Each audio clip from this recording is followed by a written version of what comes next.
अस्सलाम वालेकुम, मैं हूं शाहजेब खानजादा। 9 मई के वाक़यात पर हुकूमत और मुसल्लह अफवाज ने सख्त एक्शन लेने का ऐलान किया है और अब इस हवाले से इक़दाम उठाने का सिलसिला भी शुरू हो गया है। पंजाब की निगरान हुकूमत ने इल्ज़ाम लगाया है कि 9 मई के हमलों में मुलव्विस 30 से 40 अफराद ज़मान पाक में छुपे हुए हैं और साथ ही इमरान खान को अल्टीमेटम दे दिया है कि वो ज़मान पाक में छुपे दहशतगर्दों को कानून के हवाले कर दें। जबकि इमरान खान ने कह दिया है कि वारंट लेकर ज़मान पाक आ जाएं, मैं ताउन करूंगा। जिसके बाद इमरान खान की रिहाइशगाह के अंदर मीडिया को रसाई दी गई, जिसकी फुटेज आप इस वक्त स्क्रीन पर भी देख सकते हैं। इसके साथ ही आज army chief general Asim Munir का भी बड़ा बयान सामने आ गया है।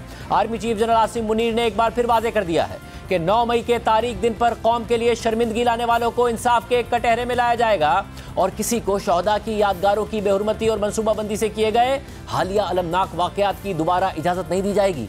दूसरी तरफ आज इमरान खान ने अपने खिताब से पहले ट्वीट किया कि मेरी अगली गिरफ्तारी से कबल शायद ये मेरी आखिरी ट्वीट हो, क्योंकि पुलिस मेरी रिहाइशगाह का मुहासरा कर चुकी है। और फिर अपने खिताब में उन्होंने कहा कि अगर 40 दहशतगर्द मेरे घर में हैं तो ज़रूर आएँ, लेकिन सर्च वारंट लेकर आएँ।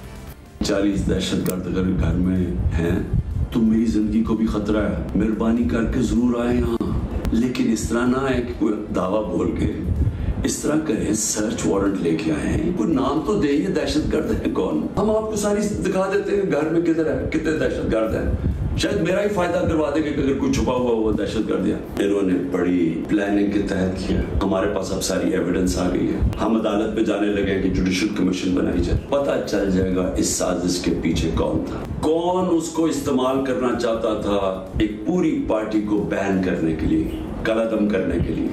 इससे पहले आज पंजाब के निगरान वज़ीर इत्तलात आमिर वीर ने कहा था कि आर्मी तंसीबात पर हमला करने वाले 30 से 40 दहशतगर्द ज़मान पाक में पनाह लिए हुए हैं। 24 घंटे में उन दहशतगर्दों को पुलिस के हवाले किया जाए, वरना कानून के मुताबिक कार्रवाई की जाएगी।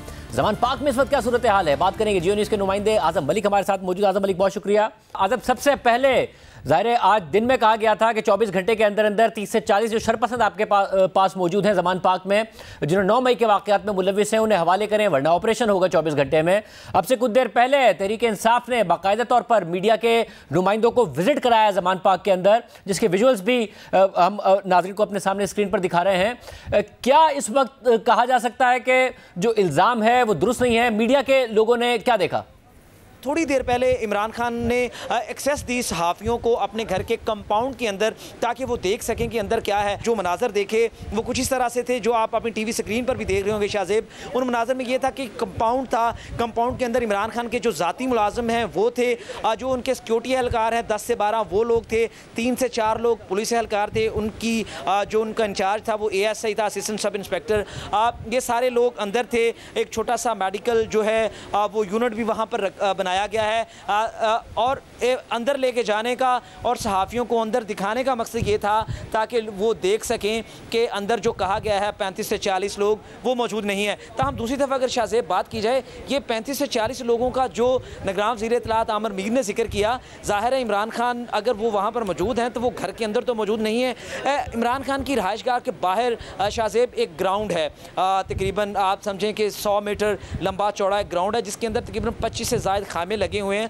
वहाँ पर कुछ लोग 100 से 125 के 115-20 के करीब जो लोग हैं वो अभी भी यहाँ पर मौजूद हैं और ये वो सारे लोग हैं जो कम से कम पंजाब से नहीं हैं, ये एक दूसरे प्रोविंस से KP से यहाँ हैं। मैंने आने से पहले उसका एक मुकम्मल विज़िट किया, दौरा किया, देखा, बहुत कम लोग थे। इसी तरह के बाद कि यहाँ पर ऑपरेशन होगा, 24 घंटे की डेडलाइन का कहा गया, तो उसके बाद ये रास्ते बंद हो गए और ये जो 100-125 के करीब कारकुन हैं ये अब सड़कों के ऊपर हैं। अगर हम इस वक्त शाहजेब इमरान खान की रहायशगाह के बाहर की बात करें, जब मैं आपसे खड़ा ये बात कर रहा हूँ तो ये पीछे सफ़ीर आपको दिखाएंगे, थोड़ा सा कैमरा पैन करके वो आपको दिखाते हैं। ये देखें शाहजेब, ये जो सामने गेट अगर आपको नज़र आ रहा है, सफ़ीर इसको फोकस करेंगे, इस गेट से तकरीबन 100 फीट दूर वो पार्क है जहाँ पर जिनके बारे में निगरान गवर्नमेंट ने कहा है कि लोग वहाँ पर मौजूद हैं। इसी गेट से बिल्कुल लेफ़्ट साइड पर अगर सफ़ीर थोड़ा सा कैमरा पैन करें तो आपको दिखाएं, ये वो जगह है, बहुत बड़ा बिलबोर्ड लगा है। इसके पीछे लोहे की चदरों से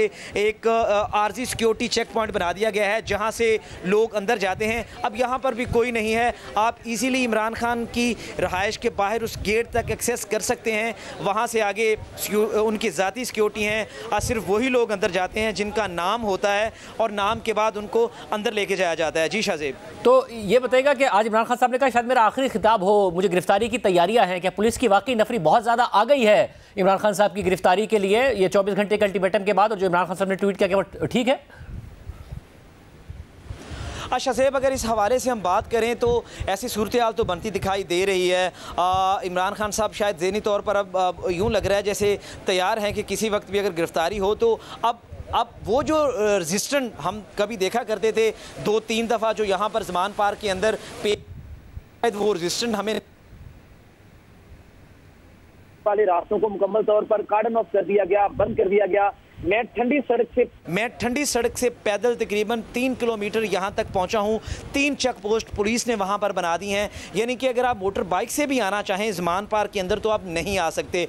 तो इसका मतलब है कि जो कारकुन अगर आना भी चाहें तो इस वक्त वो ज़मान पार्क नहीं पहुँच सकते। ज़मान पार्क के अंदर जो, जैसे मैंने पहले बताया, 100 के करीब जो कारकुन हैं अब वही सड़कों के ऊपर हैं, मास्क पहने हुए हैं, उनके हाथों में डंडे हैं। ज़ाहिर है वो यहाँ पर तकरीबन 2.5-3-4 महीने से यहाँ पर मौजूद हैं, तो वो यहाँ पर मौजूद हैं। वो जो रजिस्टेंट देखने में आई थी या शायद आज नहीं है, लेकिन दूसरी तरफ अगर हम बात करें तो पुलिस इन चारों जगहों पे ज़मान पार्क की तरफ आने और जाने वाले रास्तों के ऊपर, जैसे मैंने बताया मुगलपुरा धर्मपुरा से अगर हम ज़मान पार्क की तरफ आएँ और उसके बाद माल रोड से ज़मान पार्क की तरफ आएँ या ठंडी सड़क से हम ज़मान पार्क की तरफ आएँ, तो ये 4-5 जो रास्ते हैं ज़मान पार्क की तरफ एक्सेस करने वाले, इनको मुकम्मल तौर पर बंद कर दिया गया है। वहाँ पर बहुत सारे जो लोग खड़े थे वो पुलिस से बहस मुबासा भी कर रहे थे, लेकिन पुलिस हुकाम उनको आगे नहीं जाने दे रहे थे। तो पुलिस की जो नफरी है वो आम हालात से ज़्यादा, ऐसा नहीं है कि किसी सिक्योरिटी के पेश नज़र पुलिस वहाँ पर जमा है। लग तो यही रहा है कि आज रात किसी वक्त ज़मान पार्क में शायद ऑपरेशन हो, और उसी हवाले से इमरान खान साहब ने एक ट्वीट भी किया है और कहा है कि शायद आज उनका ये जो है वो गिरफ्तारी से पहले आखिरी खिताब हो। शुक्रिया आज़म अली की गुफ्तगू आपने सुनी। निगरान वज़ीर इत्तलात आमिर मीर साहब हमारे साथ मौजूद। आमिर साहब बहुत शुक्रिया हमें शो में ज्वाइन करने के लिए। आपने 24 घंटे का अल्टीमेटम दिया था आज दिन में, उसके बाद इमरान खान साहब ने खिताब किया और कहा कि आ जाएं, सर्च वारंट लेकर आएँ, और उससे पहले वो मीडिया को भी अपने ज़मान पार्क का उन्होंने दौरा कराया कि देख लें जी ज़मान पार्क के अंदर कुछ नहीं है, तो उसके बावजूद आप ऑपरेशन करेंगे, बगैर सर्च वारंट के करेंगे, बगैर कैमरों के, बगैर मीडिया के करेंगे। वो कह रहे हैं कि कोई नहीं है यहाँ। देखें अभी 24 घंटे पूरे हो लेने दें तो फिर हमारी जो स्ट्रेटजी है वो सामने आएगी। अभी खान साहब ये भी बात कर रहे हैं कि उन्हें गिरफ्तार करने का फैसला हो गया, ऐसा कोई फैसला नहीं हुआ, और वो हमेशा की तरह लोगों को इश्तियाल दिलाने के लिए इस तरह के झूठे दावे कर रहे हैं। तो अभी ऐसा कोई फैसला हुआ नहीं। यानी कि जो 24 घंटे का आपने अल्टीमेटम दिया उससे पहले कुछ नहीं होगा, उनकी गिरफ्तारी के लिए भी ज़मान पार्क में भी कुछ नहीं होगा जी। 24 घंटे कल दोपहर में पूरे होंगे, 2 बजे मैंने प्रेस कॉन्फ्रेंस की थी, उससे पहले ऐसा कोई एक्शन नहीं होने वाला। साथ में ये भी बताइएगा कि अब ज़ाहिर एक तो ज़मान पार्क के अंदर का एरिया है, उसके अलावा हमारे रिपोर्टर भी बता रहे थे बाहर ग्राउंड है जहाँ खेमे लगे हुए हैं, कोई 100 के करीब वर्कर्स मौजूद हैं। तो आप ज़मान पार्क के अंदर ऑपरेशन करने का इरादा रखते हैं, उसके इर्द गिर्द जो खेमे लगे हुए हैं वहाँ पर आपको शक है कि शरपसंद मौजूद हैं?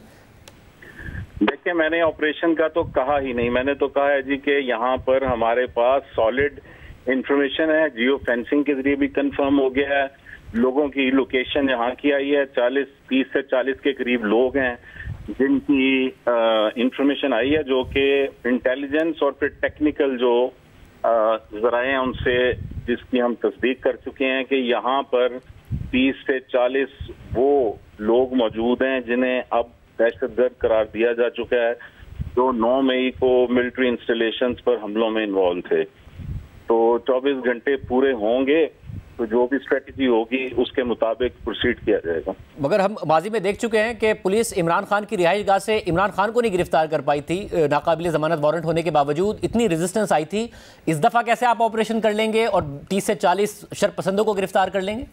डेडलाइन दी है 24 घंटे की, उसके बाद फैसला होगा क्या करना है। हो सकता है खान साहब उससे पहले ही कोई रात में इधर उधर कर दें लोगों को।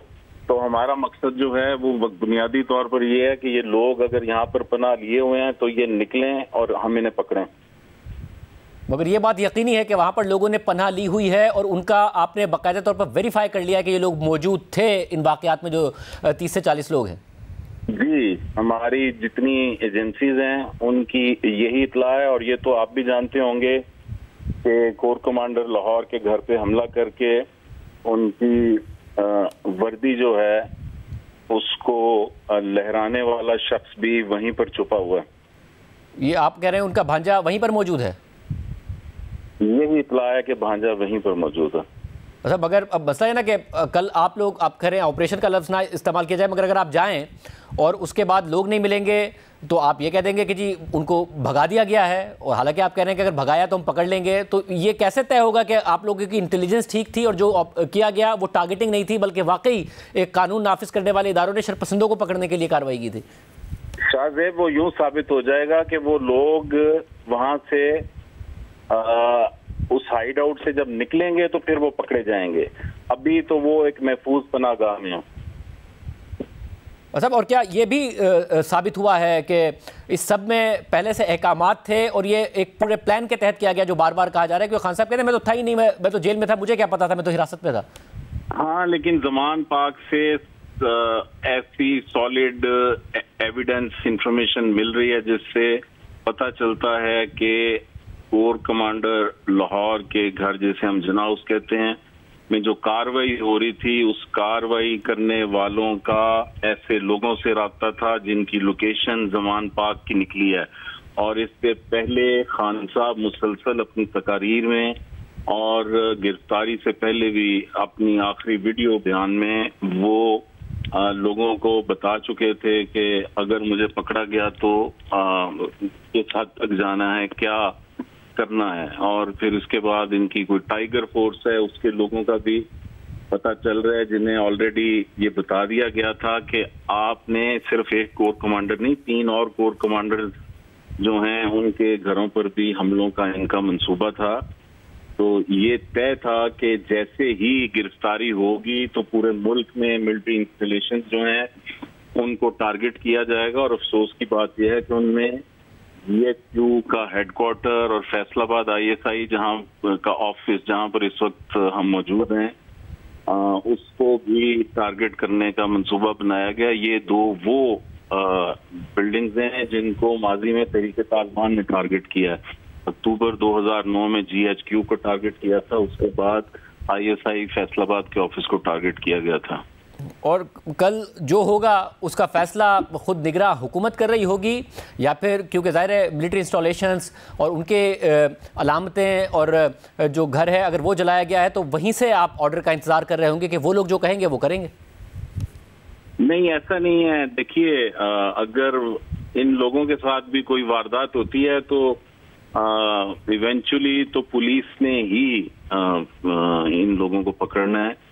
लेकिन ये जरूर है कि जिन लोगों के खिलाफ बुनियादी तौर पर इस वक्त कोई 3500 के करीब ऐसे लोग गिरफ्तार किए जा चुके हैं जो इन बलवों में शामिल थे, इनमें से कोई लोग जो हैं ज्यादातर जो लाहौर में गिरफ्तार हुए हैं वो कोर कमांडर हाउस और ये अस्करी जो प्लाजा था, अस्करी सेंटर लाहौर में, उसके हमलों में शामिल थे। तो इन लोगों का चूंकि फैसला ये भी हो चुका है, मिलिट्री और पॉलिटिकल लीडरशिप ने एग्री किया है, फेडरल गवर्नमेंट और पंजाब गवर्नमेंट ने, कि मिलिट्री कोर्ट्स में ऐसे लोगों का ट्रायल जाएगा जो जना हाउस के हमले में शामिल थे। तो कुछ लोग ऐसे होंगे जिनका मिलिट्री कोर्ट्स में ट्रायल होगा, बाकी लोगों का जो इंसदाद दहशतगर्दी एक्ट है 1997 उसके तहत उनके खिलाफ कार्रवाई होगी। तो ये अब जुर्म की नौयत के हिसाब से ये फैसला होगा कि मिलिट्री कोर्ट्स में किन लोगों का ट्रायल होगा और इंसदाद दहशतगर्दी की अदालतों में किन का ट्रायल होगा। लेकिन ये फैसला किया गया है कि इस मर्तबा इन लोगों को बिल्कुल स्पेयर न किया जाए, कानून की अमलदारी कायम की जाए और इन्हें निशाने इबरत बनाया जाए ताकि आइंदा कोई शख्स ऐसी जुर्रत न करे। मगर आमिर साहब, सिर्फ जुर्म की नौयत पर तय होगा या फिर एविडेंस की नौयत पर भी तय होगा? क्योंकि माजी में जो मिलिट्री कोर्ट्स में ट्रायल हुए और जब हाई कोर्ट्स में वो चैलेंज हुए तो नज़र आया कि जो एविडेंस थी वो काफ़ी नहीं थी, सिर्फ कन्फेशंस थे जो कि अंडर ड्यूरेस हो सकते हैं। इसके अलावा उन्हें जो अपने वकील रखने का भी हक नहीं दिया गया था। तो एविडेंस कमज़ोर हुई तो उसी सूरत में कि वो क्योंकि नॉर्मल कोर्ट्स में नहीं साबित हो पाएंगे इसलिए जाएगा, या फिर जुर्म की नौयत पर जाएगा?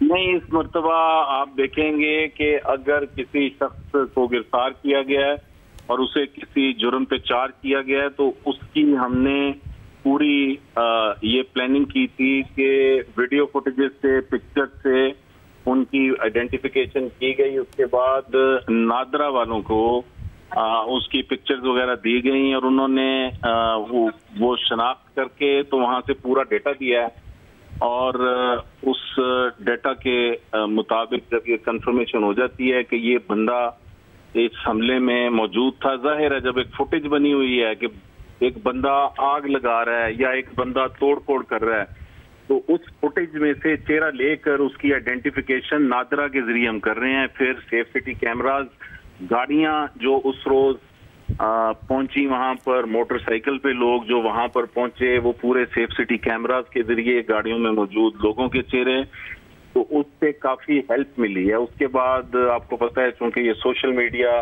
की पार्टी है तो इन लोगों ने काफी सारी वीडियोस फेसबुक, ट्विटर पे पोस्ट की थी जिनमें इनके काफी लंबी लंबी वीडियोस भी थी जिनमें सब लोग जो कुछ कर रहे थे वो नजर आ रहा है और वहां से उनके चेहरे जो हैं उनकी शनाख्त की गई है। तो इसमें ये प्राइम मिनिस्टर और चीफ मिनिस्टर उनकी भी एक मीटिंग हुई थी पंजाब में, ये लाहौर में सेफ सिटी के ऑफिस में, जिसमें ये तय किया गया था कि इसको फिल्टर किया जाएगा। जो जिन लोगों को के खिलाफ केसेस बनाए गए हैं उनके केसेस को फाइनल करने से पहले एक मर्तबा फिर से इनको फिल्टर किया जाएगा ताकि कोई बेगुनाह जो है वो इन जुराइम का जिम्मेदार करार न दिया जा सके। बहुत शुक्रिया, गुफ्तगू आपने सुनी। दूसरी तरफ आज अदालत ने डॉक्टर शीरी मज़ारी को रिहा करने का हुक्म दिया, मगर पुलिस ने उन्हें फिर गिरफ्तार कर लिया है। मुसलसल नजर आ रहा है कि पीटीआई के रहनुमाओं पर क्रैकडाउन जारी है और इमरान खान मुसलसल फौजी अफसरान यहाँ तक कि आर्मी चीफ पर इल्ज़ाम लगाते रहे हैं, मगर आज उन्होंने पीडीएम हुकूमत पर इल्ज़ाम लगा दिया कि वो फौज को पाकिस्तान की सबसे बड़ी पार्टी से लड़वाना चाहती है और आर्मी चीफ को यकीन दिलाया कि वो इक़्तिदार में आए तो फौज में बिल्कुल मुदाखलत नहीं करेंगे और कहा कि मैं बार बार ये पैगाम पहुंचा चुका हूं कि आर्मी चीफ को उनके ओहदे से नहीं हटाऊंगा, वो पीडीएम की बातों में ना आए। सिर्फ इस खौफ से कि हमारा आपके पैसा ना या कि एनआरओ ना वापस ले ले, बस ये वजह है कि ये आमने सामना खड़ा कर रहे हैं मुल्क की सबसे बड़ी जमात और मुल्क की फौज, और ये कामयाबी से ये कर रहे हैं क्योंकि ये पुराने 30 साल के पुराने सियासतदान हैं। ये जाके वहां डराते हैं उनको कि सर वो आपको हटा देगा आके। मैं बार बार कह बैठा हूं कि मैं इदारों के अंदर इंटरफेयर नहीं करता, मैं कह बैठा हूं, बार बार पैगाम पहुंचा बैठा हूं, लेकिन वहां से डराते जी आके हटा देगा आपको, फौज में इंटरफेयर करेगा। अगर इमरान खान खुद बैनुल अक़वामी मीडिया पर कह चुके हैं कि सब आर्मी चीफ करवा रहे हैं, इससे पहले भी बीबीसी और वॉइस ऑफ अमेरिका को इंटरव्यूज़ में इमरान खान कह चुके हैं कि आर्मी चीफ सब कर रहे हैं, ये हुकूमत तो उनकी सपोर्ट के बगैर रह ही नहीं सकती। आर्मी चीफ पर लंदन प्लान का इल्ज़ाम भी इन्हीं बैनुल अक़वामी मीडिया के इदारों पर इमरान खान लगा चुके हैं, मगर आज उन्होंने फौज को बताया कि किस तरह वो माजी में आलमी मीडिया पर फौज का दिफा करते रहे। आप मेरे सारे बाहर इंटरव्यूज सुने, जिस तरह मैंने अपनी फौज का दिफा किया, उसको डिफेंड किया, मुझे एक और पाकिस्तानी बताएं जिसने इंटरनेशनल मीडिया पे किया। यहाँ तो खैर हम कहें या तो कोई मसला नहीं है, बाहर जिधर पूरी एक बाहर की लॉबीज बैठी हुई है जो चाहते हैं कि पाकिस्तान की फौज कमजोर हो, उन्होंने पूरी कैंपेन चलाई हुई थी। इमरान खान पहले बार बार ये कहते रहे कि फौज सियासत में मुदाखलत करे, न्यूट्रल ना रहे, फिर कहा मुदाखलत ना करे, न्यूट्रल हो जाए, और आज उन्होंने एक दफा फिर फौज को मुदाखलत का कह दिया और कहा कि मुल्क में इलेक्शन करवा सकते हैं जो वो इलेक्शन करवाएं। इसका सिर्फ हल इलेक्शंस है और मैं तब से इंतजार कर रहा हूं कि कोई बातचीत करे इस पे। जिन लोगों से हम बात करते हैं वो इलेक्शन का नाम ही नहीं सुनना चाहते, तो उन्होंने तो इलेक्शन नहीं करवाना। तो जो करवा सकते हैं, मेरी आज आपसे अपील है, इस मुल्क को बचाएं और इलेक्शंस करवाएं। एक तरफ तहरीक इंसाफ कह रही है कि इमरान खान बहुत एंटी एस्टैब्लिशमेंट हो गए हैं, दूसरी तरफ इमरान खान साहब ये बातें कर रहे हैं। प्राइम में शामिल करते हैं, इस पर मजीद बात करेंगे। प्राइम में दोबारा खुश आमदीद नाजरीन। आज अदालत ने जमानत दी, मगर पुलिस ने एक दफ़ा फिर डॉक्टर शीरी मज़ारी को गिरफ्तार कर लिया है, जिसके विजुअल्स आप अपने सामने स्क्रीन पर देख रहे हैं कि उन्हें किस तरीके से गिरफ्तार किया गया, ये आप देख सकते हैं। पुलिस ने फिर उन्हें MPO के तहत गिरफ्तार किया है। आज अदालत की तरफ से जमानत दी गई थी, मगर फिर उन्हें पुलिस गिरफ्तार करके ले गई है। ये वाज़ेह नज़र आ रहा है कि जो तहरीक इंसाफ के रहनुमा हैं उन पर क्रैकडाउन इस वक्त जारी है। दूसरी तरफ हम आपको दिखाते हैं कि ज़मान पाक की इस वक्त क्या सूरत हाल है। अब से कुछ देर पहले वज़ीर इत्तलात आमिर मीर हमसे कह रहे थे कि कोई गिरफ्तारी का प्लान नहीं है, ऐसे इमरान खान साहब कह रहे हैं। इस वक्त आप स्क्रीन पर देख सकते हैं कोई ऐसी सूरत हाल नहीं नजर आ रही है। हमारे नुमाइंदे भी बता रहे हैं कि कोई एक्स्ट्राऑर्डिनरी मूवमेंट नहीं है। जो दाखिली रास्ते हैं उस पर ज़रूर पुलिस इस वक्त मौजूद है, मगर आमिर मीर साहब बता के गए हमारे प्रोग्राम में कि आज कोई गिरफ्तारी का प्लान नहीं है, किसी ऑपरेशन का प्लान नहीं है। इमरान खान साहब गलत बयानी कर रहे हैं और इस वक्त ये सूरत हाल है जो कि ज़मान पाक के बाहर आप देख रहे हैं। कोई एक्स्ट्राऑर्डिनरी इस वक्त सूरत हाल नहीं नज़र आ रही है, कम से कम इस वक्त तक ये सूरत हाल नज़र आती है। हमारे साथ वफाकी वजीर एहसन इकबाल साहब मौजूद हैं। एहसन इकबाल साहब बहुत शुक्रिया शो में ज्वाइन करने के लिए। एहसन इकबाल साहब, इमरान खान साहब ने आपके ऊपर इल्ज़ाम लगा दिया है पीडीएम के ऊपर कि आप लोग फ़ौज के साथ झगड़ा कराना चाहते हैं उनका। उन्होंने कहा कि आप लोगों को ये डर है कि इमरान खान अगर हुकूमत में आएंगे तो आपका जो एनआरओ है वो रिवर्स हो जाएगा आपकी जमातों का, जिसकी वजह से आप लोग वापस पकड़े जाएंगे। इसलिए आप आर्मी चीफ को जाके डरा रहे हैं कि अगर इमरान खान आया तो वो आपको डीनोटिफाई कर देगा और ओहदे से हटा देगा। इसलिए वो कह रहे हैं मैं बार बार मैसेज भिजवा रहा हूँ आर्मी चीफ को कि मैं बिल्कुल मुदाखलत नहीं करूँगा। तो आप लोग इस सारी सूरत हाल का फ़ायदा उठा रहे हैं और आर्मी चीफ को जाके बता रहे हैं। देखिए, हमें किसी को ना डराने की ज़रूरत है। सारी दुनिया ने देखा है कि इमरान खान साहब ने जो 9 मई को अंधोनाक और स्याह काम किया है पाकिस्तान की तारीख में, कभी दुश्मन ने, दहशतगर्द ने भी इस किस्म की तौहीन अमेज़ कार्रवाइयाँ हमारी मुसल्लह फ़ौज के ख़िलाफ़ नहीं की। शोहदा जो हैं वो कौम की अमानत हैं और हमारे मातूमर हैं। शोहदा की यादगारों को, कर्नल शेर खान के मुजस्मे को जिस तरीके से पामाल किया गया, जिना हाउस को जिस तरीके से पामाल किया गया, ये सारी चीज़ें, और जहाज़ जो MM आलम का, वो जहाज़ के जिसने भारत के जहाज़ गिराए, जिससे भारत डरता था, जिस जहाज़ से उसकी तस्वीर से कामता था, उसको अपने हाथों से आग से जला दिया। ये सब काम तो उन्होंने उनके ईमा पर किए गए। उनके अपने लीडरों ने कॉल दी कि जिस की जो ड्यूटी है और जो टारगेट है वहाँ पर पहुँच जाए। अब ये कौम की नज़रों में धूल झोलने के लिए कभी कोई बयान देते हैं, कभी कोई बयान देते हैं। मैं इमरान खान साहब से पूछना चाहता हूँ, किस बात का एनआरओ? मैंने 2.25 महीने सजाए मौत की कैद की चक्की में काटे हैं। इमरान खान साहब ने जलसे के अंदर खड़े होकर मेरे खिलाफ डाकू के नारे लगवाए हैं और हाई कोर्ट ने वो केस जो इमरान खान साहब ने मेरे खिलाफ बनाया था उठा के रद्दी की टोकरी में उसे झूठ का पुर्जा कह के और एक पलंदा कह के तल्फ कर दिया। कौन से एनआरओ? इनके झूठे केसों में किसी को क्या एनआरओ लेने की जरूरत थी? नवाज साहब मगर फिर इन्होंने जेलों में डाला, वो एक्विट हुई। साहब, तो फिर ये जो मौजूदा सूरत हाल है जिसमें ज़ाहिर है इमरान खान साहब इल्ज़ाम तो आप पर लगा रहे हैं, मगर वो खुद ज़ाती तौर पर तनकीद करते रहे हैं आर्मी चीफ पर और फौज पर।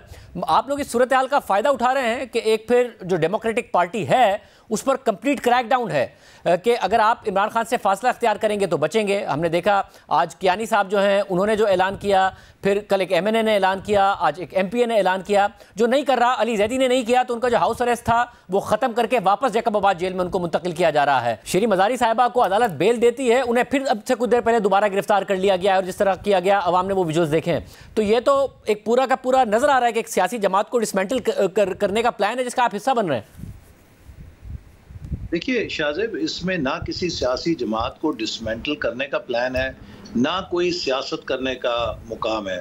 कुछ चीज़ें ऐसी होती हैं कौमों की तारीख में कि वो सियासत से बालातर होती हैं।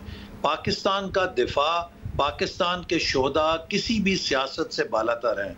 अगर कोई जमात उस रेड लाइन को क्रॉस करेगी, मुझे आप बताइए, आज अगर हम इस बात की अंडरस्टैंडिंग शो करें कि जनाब वो जिन्होंने ज़ियारत की रेजिडेंसी जलाई थी वो तो दहशतगर्द थे, लेकिन चूंकि ये इमरान खान साहब हैं, इनके फॉलोअर्स जो हैं वो जीन और जॉगर पहनते हैं, इनको आप माफ़ कर दीजिए। जिन्होंने स्वात का स्कूल जलाया था उनको तो आप दहशतगर्द करार दें, लेकिन जिसने दीर में स्कूल जलाया था इसको आप माफ़ी कर दें, इसको आप काबिल कबूल कर दें। इसी तरह जिन्होंने यौम शोहदा को जलाया और उनको मस्मार किया, इमरान खान साहब के चूंकि वो साथी हैं, इनको माफ़ कर दें। लेकिन अगर कोई खैबर पख्तूनख्वा या बलूचिस्तान के अंदर पुलिस की चौकी को भी हाथ लगाता है, उसको आप पकड़ के फना कर दें। देखिए, ये दोहरा मेयार रियासत के अंदर नहीं चल सकता। इस वक्त ये बात सबको नज़र आ रही है। पाकिस्तान में पाकिस्तान के दुश्मन बदकिस्मती से इमरान खान के ज़रिए एक एक करके तमाम इदारों को पोलराइज करा रहे हैं। इन्होंने अदलिया को तकसीम कर दिया है। पिछले चंद महीने से इमरान खान साहब की, इनके पूरे सोशल मीडिया की कोशिश है कि पाकिस्तान का वो इदारा जिसका डिसिप्लिन मिसाली है उसके अंदर किसी तरह तकसीम पैदा की जाए। आप बताइए कि क्या आज सूडान के अंदर हो रहा है, हम उससे सबक नहीं सीख सकते? मगर ऐसे बात सब कोई दरमियान का बचाना है, एक डायलॉग का रास्ता नहीं निकल सकता? जो जाहिर है कोर कमांडर कॉन्फ्रेंस का एलामिया आया, उसमें भी ये बात थी कि मुज़ाकरात की कोई राह निकले। बिजनेस कम्युनिटी भी कह रही है, वो भी एक्टिव हुई है। कल अकील करीम डेडी साहब मिले इमरान खान साहब से, दीगर बिजनेस कम्युनिटी के रहनुमा जो है वो मिलेंगे, वजीर आजम से भी, आसिफ जरदारी साहब से भी, कि कोई रास्ता निकाला जाए कि अगर जो गलत हो गया उसके ऊपर ज़ाहिर कार्रवाई की जाए, बजाय इसके कि जिस तरीके से कंप्लीट क्रैकडाउन है कि रहनुमाओं को गिरफ्तार किया जा रहा है। अगर वो फासला इख्तियार करें इमरान खान साहब से तो ठीक है, वरना उनके खिलाफ कार्रवाइयाँ हो रही हैं। कोई रास्ता तो निकालने की कोशिश की जा सकती है ना? देखिए, इस वक्त मैं आपको बताऊं कि हम सियासत पे गौर ना करें। जो 9 मई का वाकया है, इसने पाकिस्तानी फौज के मोराल को, उसकी जो एक डिग्निटी है, उसको अटैक किया है। इसके असरात सिर्फ हमारे मुआशरे के अंदर नहीं, इंस्टीट्यूशन के अंदर भी एक बहुत रद्द अमल है। और अगर हमने इस बात का नोटिस ना लिया तो वो जो जज्बात हैं कि जो समझते हैं कि हम पर हमला आवर हुआ है, जो भी हमला आवर हुआ और उसने हमें वो कुछ हजीमत दी है कि जो कभी पाकिस्तान का दुश्मन हमें नहीं दे सका, कोई दहशतगर्द नहीं दे सका। अगर हम ये कहें कि चलिए जी इसकी अंडरस्टैंडिंग शो करें, तो क्या जज्बात होंगे इदारे के अंदर उन यंग ऑफिसर्स के लिए कि जो इस वक्त दहशतगर्दी के खिलाफ अपनी जानों की रोजाना कुर्बानी दे रहे हैं। हाँ, यकीनन मुल्क के अंदर स्टेबलाइजेशन के लिए डायलॉग होना चाहिए, लेकिन डायलॉग इस तरह नहीं हो सकता कि आपने अगर पाकिस्तान के कौमी सलामती पे हमला किया है तो आपको कहा जाए कि डायलॉग के सहारे आप NRO लेना चाहते हैं। वो NRO जो इमरान खान साहब अपने मुखालफिन को कहते हैं, इस मुफाहमत और इस डायलॉग के पर्दे में वो इस जुर्म से NRO नहीं ले सकते, क्योंकि ये जुर्म नाकाबिल माफी है। हाँ, पहली शर्त ये होगी कि इमरान खान साहब इस पूरे वाक़े की अगर जिम्मेदारी लेकर कौम से माफ़ी मांगे, हमारे मुसल्लह अफवाज से माफ़ी मांगे, हमारे उन शहीदों के ख़ानदानों से माफ़ी मांगे जिनकी उनके पैरोकारों ने इनके ईमा के ऊपर तौहीन की है। रिस्पॉन्सिबिलिटी लें अपनी गलती की और माफ़ी मांगे और कहें कि आइंदा वो ऐसी चीज़ नहीं करेंगे, तशद्दुद को तर्क करेंगे, नफरत को तर्क करेंगे, फिर उनसे यकीनन बातचीत होनी चाहिए। बहुत शुक्रिया। बिजनेस कम्युनिटी भी एक्टिव हुई है हमारे साथ। मारूफ कारोबारी शख्सियत अकील करीम डेडी साहब मौजूद। डेडी साहब बहुत शुक्रिया। कल आप इमरान खान साहब से मिले, 20 टॉप बिजनेसमैन हैं जो डायलॉग का आगाज़ कर रहे हैं।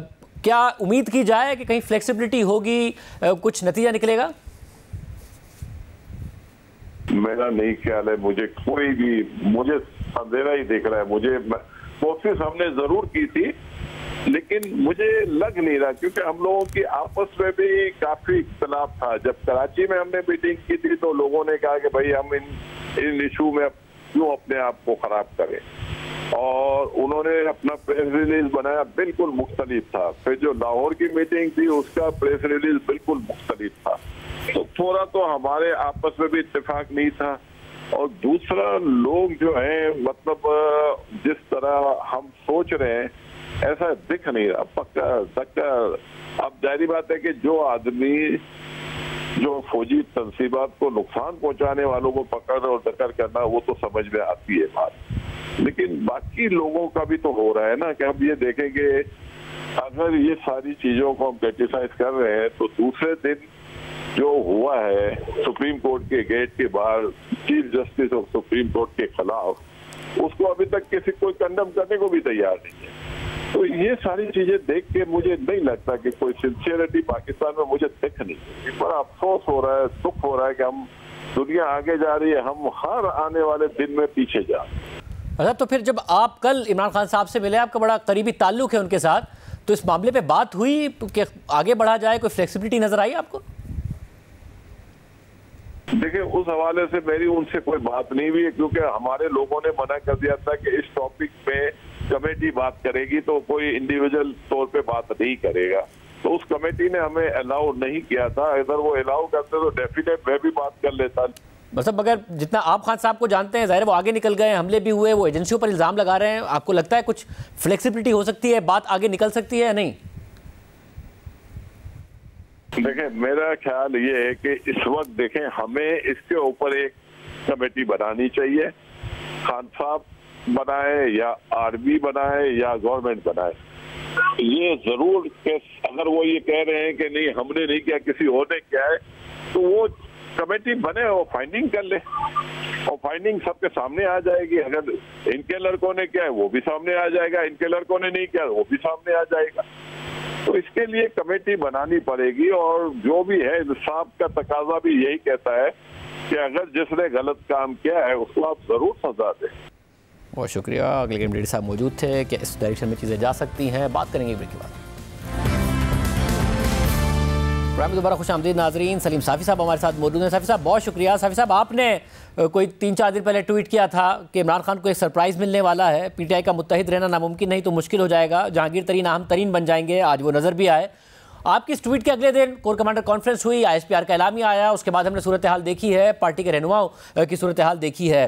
आप समझते हैं कि कहीं ना कहीं अभी भी कुछ बेहतरी हो सकती है, कोई नरमी दिखाई जा सकती है, कोई रास्ता निकाला जा सकता है? ISPR की प्रेस रिलीज उनकी पर्सनल राय नहीं होती, वो तमाम फोर्सेस की नुमाइंदगी करते हैं, और फिर जब कोर कमांडर्स मीटिंग ने उसकी मंजूरी दे दी, और फिर जो cabinet committee on national security ने उसकी मंजूरी दे दी, और उस प्रेस रिलीज में भी ये जिक्र था कि उनके पास इतने एविडेंस है, और चलो वो शहरयार अफरीदी के बयानात, बाकी लोगों के बयानात, वो सारी अपनी जगह पे, लेकिन आप देखें कि किसी भी जगह पे हर जगह पे चकधरा से लेके GHQ तक और GHQ से लेकर कराची और लाहौर के कोर कमांडर के घर तक सब जगहों पे सिक्योरिटी फोर्सेस के इंस्टॉलेशन को या शुहदा की यादगारों को या उनको टारगेट किया गया। तो ये ऐसा नहीं है कि कोई मुनज़्ज़म मंसूबा नहीं था, लेकिन बहरहाल उस प्रेस रिलीज में ये है कि वो एविडेंस उसके पास मौजूद है, और जब तमाम कमांडर्स ने मिलकर एक फ़ैसला किया है तो उनको उस एविडेंस पे यकीन होगा, और फिर हुकूमत को भी उस पे यकीन है। और मेरी मालूमात ये है कि अब आगे जाके ये फ़ैसला है कि जो जिन लोगों ने सिविलियन इंस्टॉलेशन को हिट किया है तो उनके ख़िलाफ़ सिविलियन अदालतों में मुकदमात चलाए जाएंगे, और जिन लोगों ने मिलिट्री इंस्टॉलेशन को या मिलिट्री से वाबस्ता शुहदा की यादगारों को या फिर जहाज़ों को या उनको हिट किया है तो उनके ख़िलाफ़ ये जो स्पेशल कोर्ट्स होंगे उनके तहत मुकदमात चलाए जाएंगे। वफाकी और पंजाब के वज़ीर इत्तलात ने इस बात का ऐलान भी कर दिया है, मगर ज़ाहिर खान साहब को ये कॉन्फिडेंस था कि मैं फ़ौज में भी बड़ा मकबूल हूँ। अब जबकि वो एजेंसियों पे ही इन वाक़यात का इल्ज़ाम लगा रहे हैं, वो भी इस कॉन्फिडेंस के तहत लगा रहे हैं कि मेरा बयानिया बिकेगा। आपके ख्याल में वो वर्क नहीं कर रही है? ये सारी सूरत हाल का उन्हें नुकसान ही हुआ इमरान खान साहब को फ़ौज के अंदर? मेरे ख्याल में एक तो ये है कि फ़ौज के अंदर वो मज़ीद यकसुई लाई है और मज़ीद यकजहती लाई है, क्योंकि एक तो ये है कि अक्रॉस द बोर्ड फ़ौज को बतौर इदारा चैलेंज किया गया। फिर मसलन कर्नल शेर शहीद जैसे शहीद के मुजस्समे को की तौहीन की गई। फिर अगर आप देखें तो MM आलम के ज़ेर इस्तेमाल फ़ौज जहाज़ के साथ जो कुछ किया गया, तो वो जो सिंबल्स थे वो सिक्योरिटी फोर्सेस के हिट किए गए और उनको चैलेंज किया गया, और उसके जवाब में उनका भी फैसला सामने आया है। और मैंने आपसे अर्ज़ किया कि जो cabinet committee on national security है तो उसका भी फैसला सामने आ गया है। तो अब ये फैसला कोई रिवर्स नहीं कर सकता, और जब आगे जाके इसके तहत कार्रवाई होगी तो आप बखूबी अंदाज़ा लगा सकते हैं कि फिर PTI के सेकंड रैंक्स में कितने लोग होंगे कि जो इस सूरत हाल का सामना कर सकेंगे। और इसीलिए मैंने उसमें ये कहा था कि PTI के लिए मुश्किल वक्त शुरू होगा, और आप देख रहे हैं कि अभी 2 दिन नहीं गुजरे हैं और एक MNA साथ छोड़ गए, एक टिकट होल्डर साथ छोड़ गए, और आज आमिर कियानी ने छोड़ दिया, और आगे जाके ये सिलसिला इसी तरह जारी रहेगा। तो साफ़ी साहब के इसके नतीजे में इन वाले केसेस में इमरान खान साहब की भी गिरफ्तारी का इम्कान है? इमरान खान साहब आखिर बचेंगे तो किस किस केस में बचेंगे? मसलन एक तो ये जो नैब वाला अभी ये जो केस है जिसमें उनकी गिरफ्तारी हुई थी, और तोशाखाना का केस बहुत क्लियर है, पार्टी फंडिंग केस बहुत क्लियर है। फिर अब ये वाला मामला जो आ गया तो इससे भी मेरे ख्याल में वो किसी सूरत अपने आप को बरी ज़िम्मा नहीं कर सकेंगे। तो अगर कोई मौजिज़ा होता है तो शायद वो डिस्क्वालिफिकेशन से बच जाएंगे, लेकिन हालात और आसार तो ये बता रहे हैं कि उनका किसी न किसी केस में डिस्क्वालिफिकेशन अब यकीनी है। बहुत शुक्रिया साहब की गुफ्तगू आपने सुनी। आज प्रोग्राम में इतना ही दीजिए। अल्लाह हाफ़िज़।